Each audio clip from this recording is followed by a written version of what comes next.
भक्तों, आज मैं आपको आसवान देवी माता की बहुत सुंदर सी कथा सुना रही हूँ। अगर आपको ये पसंद आए तो लाइक करिएगा, सब्सक्राइब करिएगा। ये कथा एक माँ बेटी की है, तो इसको ध्यान से सुनिएगा और लाइक करिएगा, सब्सक्राइब करिएगा। उसके साथ साथ कमेंट्स बॉक्स में बताइएगा कि आपको ये कथा कैसी लगी। कथा अधूरी नहीं छोड़नी चाहिए। कहते हैं कथा अधूरी छोड़ने से पाप लगता है। एक समय की बात है, एक गांव में माँ बेटी रहते थे। गांव किनारे उन्होंने झोपड़ा बना रखा था। टूटा फूटा झोपड़ा था, लेकिन सर छुपाने के लिए उसके लिए यही बहुत था। जो बेटी थी बड़ी धार्मिक प्रवृत्ति की थी। उसके गांव में एक छोटा सा आसवान देवी माता का मंदिर बना हुआ था नदी किनारे। वह प्रतिदिन जाती, वहां जल चढ़ाती और उसके बाद वहां पे जो आसपास फूल लगे होते थे उनकी माला बना के माँ को अर्पित करती थी। उसके बाद घर आती और घर के कामों में माँ का हाथ बटाती। माँ जो थी वो ना पूजा पाठ करती, ना नहाती, ना धोती। गांव में जो भी उसको गेहूं देता था पीसने के लिए चक्की पे, वही पीसा करती थी। पहले जमाने में गांव में घर घर में चक्कियां होती थी हाथ से चलाने वाली, उन्हीं से लोग गेहूं पीसते थे, आटा बनाते थे। तो उसके घर में लोग कुछ दे जाते थे और कुछ के घरों में माँ जाती थी और गेहूं के बोरे सर पे रख के अपने घर लाती थी, उससे पीसती थी। और जब वो आटा पीस के भरने लगती थी चक्की से तो एक मुट्ठी आटा निकाल लेती थी, जिससे माँ बेटी का गुजारा हो जाता था। ये बात बेटी को नहीं पता थी। बेटी भी आटा पीसती थी, लेकिन वो माँ देने जाती थी। माँ ने निकाला नहीं निकाला उसको कुछ नहीं पता था। एक दिन माँ किसी बनिया के घर में गेहूं जा रही थी उठाने, तो बेटी से बोली, ये गेहूं है पीस लेना और शाम को तुम जाके लाला जी क्या दे आना। हाँ, जब तुम उसके यहाँ आटा देने जाना तो एक मुट्ठी आटा निकाल के अपने घर के बर्तन में रख लेना। बेटी सोची कि मैं क्यों निकालूं, अरे किसी को बिना बताए भी आटा लिया जाता है, पिसाई तो वो लोग देते ही हैं, तो मैं आटा क्यों चोरी करूं। चोरी करा हुआ खाना थोड़ी ना चाहिए, इससे पाप लगता है, फिर मेरे पूजा पाठ करने से फायदा ही क्या है। इसलिए बेटी ने आटा नहीं निकाला और सारा का सारा आटा दे आई। जब शाम को माँ ने देखा कि चलो रोटी सेक दूं, तो बर्तन में आटा ही नहीं था। बोली, अरे तुमने किस बर्तन में आटा रख दिया था। तो बेटी ने बड़ी सरलता से कहा, माँ मैंने आटा तो निकाला ही नहीं था। मैं कैसे आटा निकालती, आटा चोरी करना पाप है। जहां उसने इतनी बात करी वहां पे पास में एक बहुत बड़ा सा डंडा नीम का रखा था। माँ ने उसको कई डंडे लगाए, ना देखा कहाँ लग रहा है कहाँ नहीं लग रहा है। इतनी बड़ी लड़की को मारने में उससे शर्म भी ना आई। लड़की रोते हुए बोली, माँ मार क्यों रही हो, ये तो बताओ। बोली, अरे बेशरम, तुझसे कह के गए थे कि आटा निकाल लेना और तूने आटा भी नहीं निकाला। अरे मैं तो वहां से खा के आई हूँ, मुझे तो बनिया की बीबी ने 4 पूड़ी और अचार दिया था, मेरा तो पेट भरा है, तू ही भूखी मरेगी, चल भूखी मर, अब नहीं तेरे लिए रोटी बनाऊंगी। ये बात सुन के बेटी ने कहा, माँ कैसी सीख देती, ये तो आपको कहना चाहिए कि चोरी करना गलत है, पाप है, और आप हमें अच्छाई के लिए मार रही हो, जो मैं मना कर रही हूँ कि मैंने चोरी नहीं की। इस बात पे और उसको गुस्सा आ गया माँ को, और उसने 2-3 थप्पड़ और उसके लगा दिए और बोली, मुझे जवाब देती है।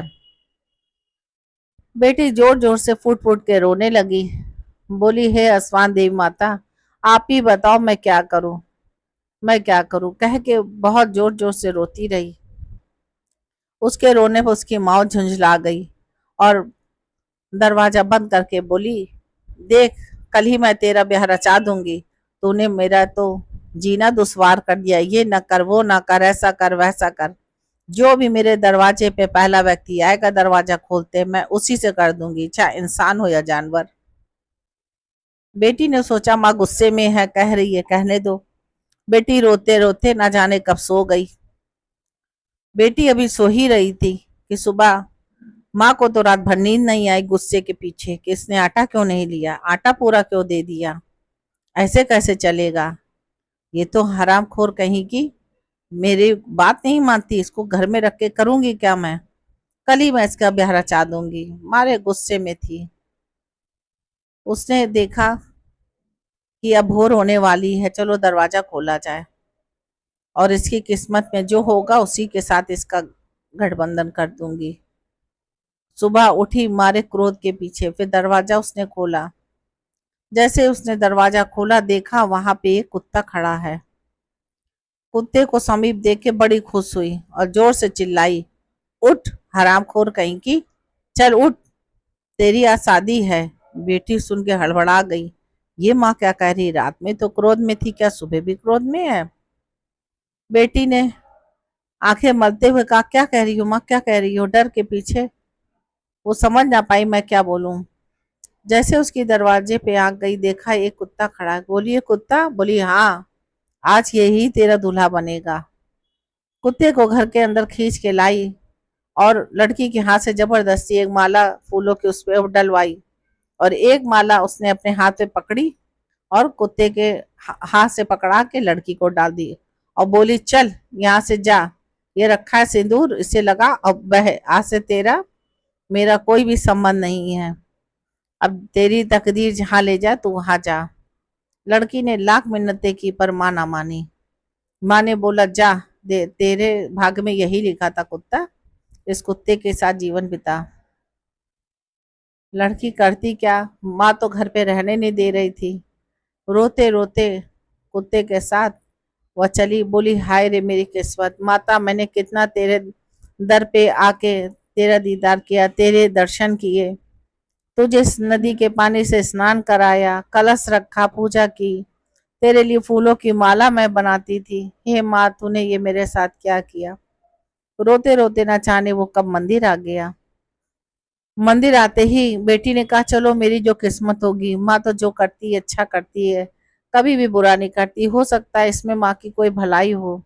हे असवान देवी माता, तुम्हारी जय जयकार हो, तू ही सच्चा रास्ता दिखा। माँ मैं क्या करूँ, इस कुत्ते के साथ जाके कहाँ जाऊं। कुत्ता भी मंदिर देख के रुक गया। ये अभी हाथ जोड़ के माता की जय जयकार कर रही थी, देखा क्या ये कुत्ता तो एक राजा के रूप में बदल गया। ये देख के उस लड़की का आश्चर्य का ठिकाना न रहा। बोली, ये क्या हो गया, आप राजा हैं? क्योंकि सोने का मुकुट लगाए, पैरों में सुंदर से जूते पहने हुए, उसके बाद इतने रेशमी वस्त्र आभूषण से सुशोभित राजा थे वो। थोड़ी दूर तो वो चुपचाप चली और कुछ कंठ से बोल ना पाई। थोड़ी दूर और जंगल पे जाने पे उसने धीरे से कहा, महाराज, आप आप इस भेष में? राजा ने कहा, मैं भी कुछ नहीं कहूंगा, तुम राजमहल चलो, वही सब तुम्हें बताऊंगा। राजा जंगलों के रास्ते होते हुए अपने महल को गया। महल में नाना प्रकार के पौधे लगे हुए थे, पेड़ थे, ना जाने कितने प्रकार के फल फूल उसको बगीचे में दिखे, जिससे उसके देखते ही मन मोहित हो गया। बोली, अरे ये क्या है, मुझे तो लग रहा है ये स्वर्ग है। राजा कुछ मुस्कुराया और आगे गया।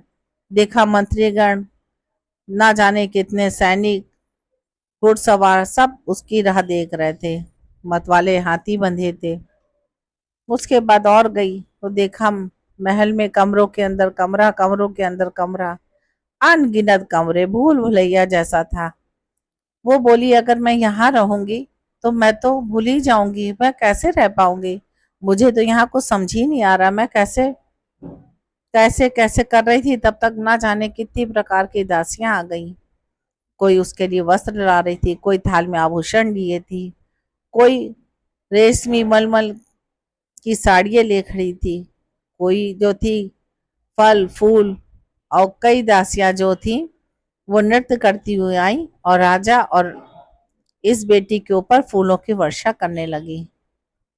राजा उसको अपने कक्ष में ले गए और बोले, मैं एक दिन जा रहा था शिकार पे, शिकार खेलते खेलते किसी ऐसे जानवर को मार दिया जो आश्रम में रहता था, जिससे वहां के ऋषिवर गुस्सा हो गए और उन्होंने मुझे कुत्ते का रूप दिया और बोले, जब तेरा ब्याह होगा किसी कन्या से तभी तो असली रूप में आएगा। आज तुम्हारे साथ तुम्हारी माँ ने जब मेरे साथ ब्याह किया तुम्हारी माँ ने दरवाजा खोलते जब कहा मैं इसी कुत्ते से शादी करूंगी, तब मैंने कहा कि अब मैं राजा के रूप में आ सकता हूँ, इंसान के रूप में, और मैं आज इंसान के रूप में हूँ। बेटी बोली, हाँ माता मुझसे क्रोधित हो गई थी। उसने पूरी कथा बताई अपनी कि क्यों माँ ने ऐसा करा था। उसने कहा तुम्हारी माँ बड़ी दुष्ट है, उसे ऐसा नहीं करना चाहिए। बेटी वो मुस्कुराते हुए बोली, अगर वो ऐसा ना करती तो आप जैसे रूपवान, धनवान, इतने सुशील सरल स्वभाव के राजा मुझे कैसे मिलते। माँ जो करती है लगता अब अच्छा ही करती है। उसके बाद दोनों मुस्कुराए और कक्ष में आराम करने को चले गए। धीरे धीरे धीरे बेटी वहां के वातावरण में घुल मिल गई। कई महीने जब बीत गए तो बिटिया ने एक दिन कहा, महाराज मेरा मन अपनी माँ को देखने का बहुत हो रहा है। तो बोले, वो तो इतनी दुष्ट थी, तुम क्यों जाओगी, उसने एक कुत्ते से तुम्हारा विवाह किया था। बोली, तो क्या हो गया, माँ तो माँ होती है। मेरा तो बहुत मन अंदर से हो रहा, ना जाने किस हाल में होगी किस हाल में नहीं होगी। मैं थी वहां, उसका हाथ बटाती थी, और जो मेरे भाई भौजाई थे वो तो अलग रहते हैं। तो उन्होंने कहा, क्या तुम्हारा कोई भाई भौजाई भी थे। बोली, हाँ माँ के व्यवहार से वो दोनों अलग रहते थे, मेरा उनको भी देखने का बड़ा मन कर रहा है। महाराज ने कहा, ठीक है, जाना पर रुकना नहीं, तुम तुरंत आ जाना। उसने कहा, ठीक है। जब माँ के पास गई, माँ आखिरी सांसें ले रही थी। उसने कहा, माँ, तो माँ बोली, मुझे माफ कर दो बेटी, मुझसे बहुत बड़ी भूल हो गई। माँ बेटी के जाने से बहुत बीमार हो गई थी, उसको अपने किए पे बड़ा पछतावा था। बेटी माँ को जब तक वैद्य को दिखाती है, कुछ करती है, तब तक उनके प्राण पखेर उड़ गए। शायद वो अपनी बेटी को देखने के लिए जिंदा थी। एक दो दिन वहां वो रुकी, उसके बाद उसके भाई भौजाई आए। उन्होंने कहा, इनका तो किया कर्म हुआ नहीं है, गांव वालों ने इनका दाह संस्कार कर दिया। रूठते रूठते अपने भाई भौजाई के गांव में गई और बोली, माँ नहीं रही है। बोली, उन्हीं ने तो हमें घर से निकाला था, हम उनके लिए कुछ नहीं कर सकते। उसके बाद उन्होंने कहा, तुम्हारा विवाह कहाँ हुआ। बोली, मेरा विवाह एक राजा के यहाँ हुआ। उसने फिर पूरी भाई को बात बताई, और जो भी उसके पास थोड़ा बहुत धन था वो दिया। भाई भौजाई बोले, तुम्हारे दिन तो आसमान माता ने बहुत अच्छे कर दिए हैं, मुझे भी उनका आशीर्वाद दिलाओ।